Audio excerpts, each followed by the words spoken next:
Welcome friend. 2011 TET সার্টিফিকেটের life time validity দেওয়ার ক্ষেত্রে পদ্ধতিগত পরিবর্তন আনলো স্কুল সার্ভিস কমিশন। এই বিষয়ে আজ নোটিশ দিয়েছে স্কুল সার্ভিস কমিশন। কেন এই সিদ্ধান্ত নেওয়া হয়েছে এবং নোটিশে কী বলা আছে, এছাড়া সেন্ট্রাল টেটে লাইফ টাইম ভ্যালিডিটি দেওয়ার ক্ষেত্রে এনসিটি গাইডলাইনে কী বলা আছে এখন আমরা দেখে নেব। সেজন্য ভিডিওটি শেষ পর্যন্ত দেখুন। পরবর্তীতে আপডেট পাওয়ার জন্য চ্যানেলটি সাবস্ক্রাইব করে রাখুন এবং শেয়ার করে সকলকে জানিয়ে দিন। আজ 18 জুন স্কুল সার্ভিস কমিশনের পক্ষ থেকে এই নোটিশটি জারি করা হয়েছে। আজকে প্রচুর সংখ্যক ক্যান্ডিডেট এসএসসি অফিসে গিয়েছিল তাদের টেট সার্টিফিকেটের লাইফ টাইম ভ্যালিডেশন করার জন্য। আজকে এত বেশি সংখ্যক ক্যান্ডিডেট গিয়েছিল যে কমিশনের পক্ষ থেকে সকলের আবেদনপত্র যাচাই করে প্রত্যেকের টেট সার্টিফিকেটের উপরে লাইফ টাইম ভ্যালিডিটি স্ট্যাম্প মেরে চেয়ারম্যানের সিগনেচার করে সকলকে দেওয়া আজকে অসম্ভব হয়ে পড়েছিল এবং একটা বিশৃঙ্খল পরিস্থিতির সৃষ্টি হয়েছিল। সেজন্য আজকে এই নোটিশটি জারি করা হয়েছে। এই নোটিশে কী বলা আছে? নোটিশে বলা হয়েছে যে টেট 2011 সার্টিফিকেটের লাইফ টাইম ভ্যালিডিটি দেওয়ার জন্য আবেদনপত্রগুলো কমিশনের কেন্দ্রীয় অফিসে 31 জুলাই 2024 পর্যন্ত প্রতিদিন দুপুর 2টো পর্যন্ত জমা নেওয়া হবে, ঠিক যেমন আগে নোটিশ করে জানানো হয়েছিল। তারপর আবেদনপত্রগুলি যাচাই করার পর লাইফ টাইম ভ্যালিডিটি সার্টিফিকেট দেওয়ার জন্য সময়সূচি কমিশনের ওয়েবসাইটে দেওয়া হবে এবং ক্যান্ডিডেট যে সার্টিফিকেট নেওয়ার জন্য অর্থাৎ রিভ্যালিডিটি সার্টিফিকেট নেওয়ার জন্য তারা 7 দিন আগে তাদের নোটিশ করে জানানো হবে এবং এই যে রিভ্যালিডিটি সার্টিফিকেটগুলো বিলি করা হবে সেগুলো হবে সংশ্লিষ্ট রিজিওনাল অফিস থেকে।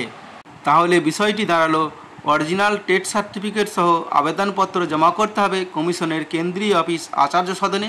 তারপর লিস্ট ওয়েবসাইটে দেওয়া হবে এবং সেই রিভ্যালিডেটেড টেট সার্টিফিকেট সংগ্রহ করতে হবে সংশ্লিষ্ট রিজিওনাল অফিস থেকে। টেট সার্টিফিকেটের ভ্যালিডিটি এক্সটেনশন নিয়ে এনসিটি গাইডলাইন কি বলছে? 9/6/2021 এনসিটি থেকে একটি নোটিফিকেশন প্রকাশ করা হয়, যেখানে বলা হয়েছিল যে এনসিটির 50তম জেনারেল বডি মিটিংয়ের অ্যাপ্রুভাল অনুযায়ী টেট সার্টিফিকেটের যে ভ্যালিডিটি সেটা যেটা ছিল, the validity period of the TET qualifying certificate for appointment will be decide by the appropriate government subject to a maximum of 7 years of for all category shall be substituted by the validity period of TET qualifying certificate for appointment unless otherwise notified by the appropriate government would remain valid for life।